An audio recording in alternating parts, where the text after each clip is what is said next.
Yang dari Jogja saya panggil untuk bersyukur. Nah di situ ya saya tadi cerita ketemu Yesus. Jadi dalam minggu yang lalu itu saya dapat 6 anak langsung. Ini 4 ada di sini semua hari. Oke, nah saya ceritakan ini kepada saudara kenapa saya punya konsep seperti itu. Sampai kapanpun juga kalau papa nggak berkata berhenti, saya nggak akan berhenti untuk menyekolahkan orang itu. Sebab lebih banyak orang-orang hebat di dunia ini yang takut akan Tuhan. 2 S2 yang wisuda minggu yang lalu, itu yang ke-39 dan ke-40 yang master.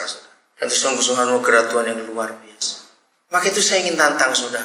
Apa yang mengkonsep saudara untuk takut melakukan kehendak Bapa di surga? Temukan itu. Konsep apa yang masih mengganggu saudara sehingga saudara berkata kok sulit ya, aku mau begini kok sulit ya. Itu bukan sulit, konsepnya yang salah. Apa kalau istilah Lukas 24 ayat 16 tadi, apa yang menutupi mata saudara sehingga gak bisa melihat seperti Tuhan melihat? Ini murid, mata mereka terbuka ketika mereka di rumah dengan Yesus dan Yesus mengucapkan roti. Saya kembali ke Wahyu 3:21. Coba saudara baca lagi, renungkan. Lalu temukan satu kata untuk bahasa asing lebih tepat kata itu. Kalau Tuhan Yesus berkata bahwa barang siapa menang akan kududukkan bersama aku. Jangan lupa kata itu, bersama dia di tahtaku. Berarti setara atau lebih rendah? Setara, sejajar saudara. Sama seperti aku telah menang dan Bapakku mendudukkanku di atas tahtanya. Jadi kita yang menang duduk di atas tahtanya siapa? Tahta Bapa. Amin. Karena Yesus duduk di situ. Nah, oke. Boleh nggak saya pakai kata ini? Ternyata Tuhan Yesus adalah Tuhan yang tidak egois. Dia mau sharing, power sharing. Tahu kata itu? Kalau dalam pemerintahan ada itu bukan? Nanti yang kalah-kalah itu mau dibagi. Ayo, mau bagi-bagi nggak? Nah, Yesus seperti itu dan kita memberikan tahtanya kepada kita yang dia dapat dari Bapa di surga. Kalau saudara membaca ayat ini, lalu gabung dengan 1 Korintus 3:9 tadi, saudara mungkin agak sulit. Kalau dilihat dari wajahnya, saudara belum masih nyambung. Ini mau ngomong kemana ini? Oke, saya tambahkan satu ayat lagi. Coba bacakan Lukas 12 ayat 32. Supaya lebih ngeh lagi begitu. Ini luar biasa saudara. Tadi saya dapat telepon kemarin itu, kan saya ke Surabaya karena pemakaman mama saya. Dia hari Jumat meninggal malam, saya Sabtu pagi ke Surabaya, saya mesti balik lagi Sabtu siang, habis ibadah penutupan peti jenazah, karena saya ada kesibukan, Senin pagi mulai balik lagi. Nah, ada satu orang yang dari Surabaya itu tahu dan dia ikut ke Jakarta. Ternyata dia sakit. Dia itu telepon saya, jadi kamu sehat? Sehat, kenapa? Harus saya sakit gitu aja, saya cuma sehari, kamu tidur di bolak-balik. Apa sih rahasianya? Saya cuma katakan kepada dia, di dalam hidup saya itu ada satu semangat yang besar untuk melihat selesainya pekerjaan Tuhan di dunia ini. Itu memberi saya dorongan, memberi saya semangat, sehingga kata capek itu hampir tidak ada. Kenapa? Karena saya ingin cepat selesai pekerjaan Bapak ini. Dan gara-gara ini. Coba saudara baca, Lukas 12 ayat 32. Janganlah takut, hai kamu kawanan kecil, karena Bapamu telah berkenan memberikan kamu kerajaan itu. Iya cukup sampai situ. Kalau saya lihat saudara setelah baca ini wajahnya nggak ada perubahan, belum ngerti juga. Harusnya kalau saudara tahu ayat seperti ini, itu semangat. Gitu aja. Wow, ini luar biasa. Oke, gini ilustrasinya. Coba ya supaya saudara sadar. Mungkin tidak, atau bukan mungkin. Suatu hari entah Presiden Barack Hussein Obama mimpi apa nggak tahu. Tiba-tiba, ini arti ayat 32 itu. Tiba-tiba dia itu lagi bagaimana? Misalnya kita ini warga negara Amerika semua. Misalnya kita bukan warga negara Indonesia. Saya ambil contoh yang paling gede aja. Karena nggak ada presiden sehebat presiden Amerika di dunia ini, bukan? Suatu hari tiba-tiba nggak tahu bagaimana. Dia ngomong sama Vendri. Misalnya ambil contoh Vendri ya. Tolong gantikan aku 3 jam aja jadi presiden. Ngerti nggak ilustrasi itu? 3 jam aja jadi presiden. Aku mau istirahat sebentar.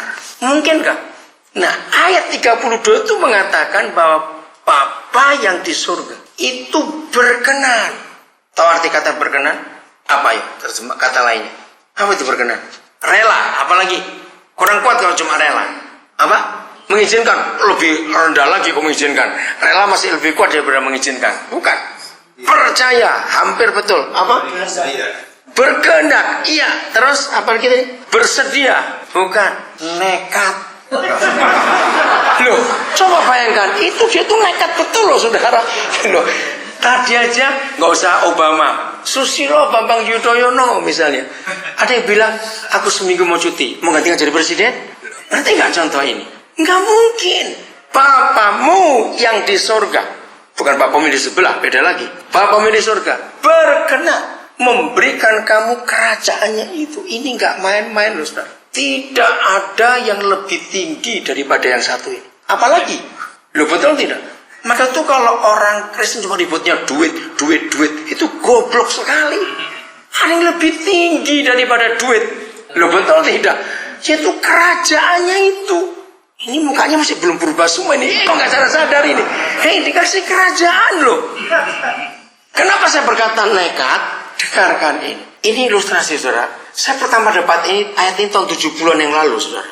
Saya tuh kaget, kerajaannya dia beri.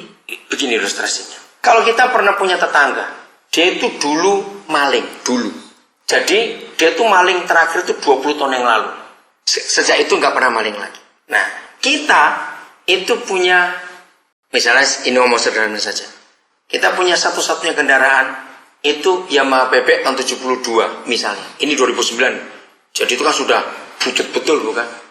Entah karena kejadian apa, kita itu tiba-tiba harus pergi dan gak sempat ngurus motor ini. Dan tidak ada orang lain saat itu kecuali mantan maling ini. Ngerti maksudnya? Waktu gak ada orang lain dan kita harus tinggalkan motor ini pada dia, mikir apa? Nah cepat, kita mikir sesuatu nggak? Apa mikirnya? Apa mikirnya? Padahal kan kita ini jatuh kan 20 tahun yang lalu malingnya. Kan selama 20 tahun nggak pernah maling lagi. Ngerti ilustrasi itu? Bagi Papa di surga, kita ini kan mantan maling semua. Lu nggak usah malu ngaku, ayo. Iya atau tidak? Kita kan mantan penjahat semua. Saudara, anaknya konglomerat sekalipun, nggak akan bapaknya akan memberi ATM dengan PIN-nya kepada terserah kamu pakai berapa. Lihat ayat itu. Papamu berkenan memberikan kamu kerajaan itu. Amin kan cepat ide. Ya. Berkenan itu nekat. Bisa nggak kita nyalahgunakan kerajaan itu? Model-model kayak begini. Jawab cepat. Bisa nggak kita menyalahgunakan? Lah, ayo jawab cepat. Sangat bisa. Maka itu nekat, saya temukan kata itu. Papa itu nekat berikan kerajaan. Memang dalam bahasa Inggris ada dua kata yang berbeda antara believe dengan trust. Kita tidak menemukan kata trust dalam bahasa Indonesia. Tapi itulah Papa kita. Nah, kalau dia sudah berani sejauh itu terhadap kita, sampai kerajaannya pun dia berani serahkan. Kok nggak takut kita selewengkan? Berarti dia tidak punya siapa-siapa lagi di dunia kecuali kita. Loh, amin kan ini, saudara? Bukan kepada malaikat dia serahkan kerajaannya, tapi kepada kita. Apa maksudnya? Maka itu betapa jahatnya kita kalau kita ini hidup egois. Betul tidak? Betapa jahatnya kita. Jadi yang membuat pekerjaan Tuhan gak selesai sampai hari ini bukan iblis. Saya mau berkata yang hobinya suka nyalakan iblis, dikit-dikit iblis salah dikit. Ini orang sakit iblis, kecelakaan iblis, semuanya iblis. Saudara, berhenti nyalakan mereka. Milikilah sedikit-sedikit belas kasihan pada mereka. Sebab iblis itu gak perlu disalahkan, dari dulu sudah salah. Jadi kalau kita sibuk nyalakan dia, kita ini buang waktu. Jadi kalau pekerjaan Tuhan gak pernah selesai, itu karena kita yang tidak bisa menyelesaikan. Sebab dia sudah menyerahkannya kepada kita. Sebagai partnernya, duduk setakhta dengan dia, dan kita diberi otoritas yang luar biasa. Ini kita harus tahu dalam hidup ini. Hari Jumat diberitahu Mami meninggal. Saya itu memang rencana, saya nggak akan datang. Kenapa? Saya memberitahukan kepada semua anak-anak saya, tim saya semua. Karena berapa banyak juga mereka yang di Papua, orang tua meninggal nggak bisa datang. Nah, saya ingin menunjukkan pada mereka, apalagi ada pelayanan. Nah, saya berkata, tanggal 13 Oktober itu saya terakhir ketemu Mami bersama istri saya. Saya sudah ngomong pada dia, Mami, kalau sampai waktu Tuhan tiba, dan kalau saya nggak datang dalam penguburan, saya harap Mami nggak marah. Karena saya akan lebih mengutamakan pekerjaan Tuhan. Toh ada adik-adik saya, ada saudara saya bisa ngurus untuk itu. Tapi, ada berapa rekan hamba Tuhan di Surabaya yang ngotot nggak bisa. Itu sampai hari Minggu itu, saya ada pelayanan di 2 gereja. Mereka telepon, dia bilang, enggak, saya kan tetap datang. Itu komitmen saya. Toh kalau saya hadir nungguin juga Mami saya nggak tahu. Betul, nggak ada yang ngurus kok. Bukan saya kurang ajar, tidak. Tapi saya ingin buktikan. Akhirnya beberapa gereja itu kaget. Jadi padahal tetap jangan digantikan. Saya akan bolak-balik nanti itu. Terus Sabtu pagi itu saya hadir wisuda anak saya itu. Oke, wisuda saya nggak hadir karena mereka tunggu untuk saya menghadiri kebaktian penutupan peti jenazah itu. Tapi saya kaget saudara waktu di pemakaman kemarin. Nggak nyangka juga. guru saya